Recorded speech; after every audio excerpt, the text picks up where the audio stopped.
make any hair that grows anywhere, we can make it. So we've made eyebrows, facial hair, armpit hair, pubic hair, anything. So that's the fun thing of the job. Some production companies will come to us and say, we're doing this scene, so we need to have some armpit hair made, and we have to work out how that's going to work and do all that. So it's fun that it's always different.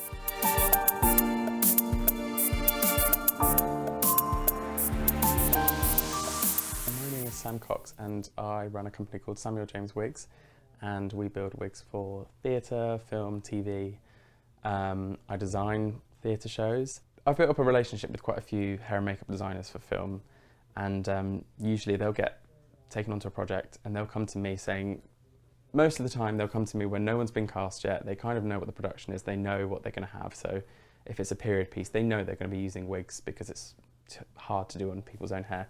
So they'll come to me and they'll say, we're going to be doing this production, these are the characters. They'll have put together a mood board of what they think is going to work, what's right, and then most of the time the person will get cast, come in, changes everything, so they go, okay, we need to do it like this. So they'll come to me with their reference pictures and come look at hair that I have in the studio, and we can go through things that are going to look right, and then I will meet the actor or actress and do a fitting with them, and the designer will say exactly how they want it. And we work together, and I can say, oh, if I build a wig like this will do this sort of style for you. So it's a collaboration of my skills of knowing about wigs to how they want it to look.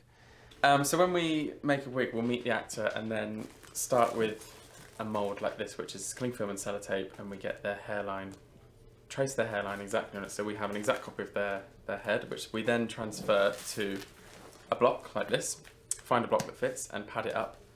Transfer the hairline on, so we have essentially an exact copy of their head, and we keep that. Then we build a foundation, which is this, which is made out of very fine lace. Depending on if we do theatre, we'll make a slightly thicker lace so it can last longer, but then for film we use this HD lace, which essentially disappears onto your skin. So on camera, it should disappear. And then with all the hair, we knot the hair all the time, one at a time, and essentially end up with this, which makes this wig. You can look at the hair as well. We keep a lot of hair in these lovely vintage drawers. For essentially when designers come, they want to see the hair. We can pull out different shades of hair, different textures, and show them and match people's hair exactly. And we do multiple fittings and camera tests to make sure everything's perfect, because cameras are showing a lot more these days, so you have to, every last hair we put in, we have to make sure it's perfect. That's essentially where, like, what will happen when a film designer comes to me. Every wig is different, so we've never really, even if we're making multiple wigs of the same thing, it's always different. But essentially for a full made wig for film, from the fittings, it would take usually around 3 weeks to make one from scratch, depending how fast we need to be. You know, there's some productions will say we need things done very quickly, and we can sit up all night doing it if we need to. That's happened quite a few times to try and get things ready, but it's about 80 hours from start to finish, depending on what the wig's, the length of the hair. If the hair's very, very long, then that takes a little bit more time, or if it's a very, very large head, which that happens a lot, and that takes a long time. So the smaller the head, the better for us. The wig's finished, we send it off for camera tests. It's never really finished then, there's always going to be tweaks, so there's always extra work we put into it until it's perfect. But yeah, it's a long process, but a very rewarding one as well when you see the finished thing. And a lot of designers that I've worked with will say they've used a wig on set, and the director and everyone who's on set with them has no idea it's a wig, so that's a very good thing and makes us happy. We do quite long hours, we do 9 to 7 here, depending on how we feel. Sometimes we won't stay as long because it is tiring work when you're repeating. It's like the process of sort of like knitting, it's continuous work, so it's quite tiring. But yeah, we'll do long hours, and then if I have a project that we need to finish, I will take it home with me and continue it at home, which I don't often like to do because I like to leave work at work. But if we have a production company say we need this in a week and they're willing to pay for that, then we can sit and do it and spend all our time doing it. Not all just wig knotting we do, so we build, Lauren, who works with me, makes weft as well, so that's another skill. There's many skills in wig making that we do that are all time consuming. So It's fun that it's always different and we're always thinking up new things, and it's never the same, and I'm a stickler for changing the way I do things all the time, just to always evolve it and think of new ideas. So yeah, we've done lots of odd things, and we make it out of, it's not always made out of human hair, we make things out of animal hair. Yak hair is a very coarse texture, so we make beards and some hairstyles with that. It's very, very thick. And we use mohair as well, which is very fine hair for hairlines on film wigs, because then it's one of the things with the hairlines on film and TV is that's one of the giveaways. So the more detail you put into that, the better it's going to look, and people aren't going to know it's a wig. I have books of pictures of different types of hair, textures of hair, and it's understanding what works for that person. So we have from very straight hair to very curly hair, and working out what would look good for that person and what is their texture that they would have naturally themselves. But it's also just looking at people, and I can't not look at people in the street and sort of stare at their hair and go, oh, how does their hair grow? How's their texture working for them? Do you know what I mean? So it's doing a lot of research, and the internet is a very good thing for research, although some images and things aren't always correct, but the internet has got a wide variety of YouTube as well, learning from YouTube, so many videos on different hairstyles. For wig making, there's a few places to train. There's some in London, and there's a place down in Eastbourne. They teach the old school way of wig making, which some techniques aren't really used today, but it's very good to understand that basis. To go back to the basics of it, you'll learn the proper way of doing it, and you need to have that skill to understand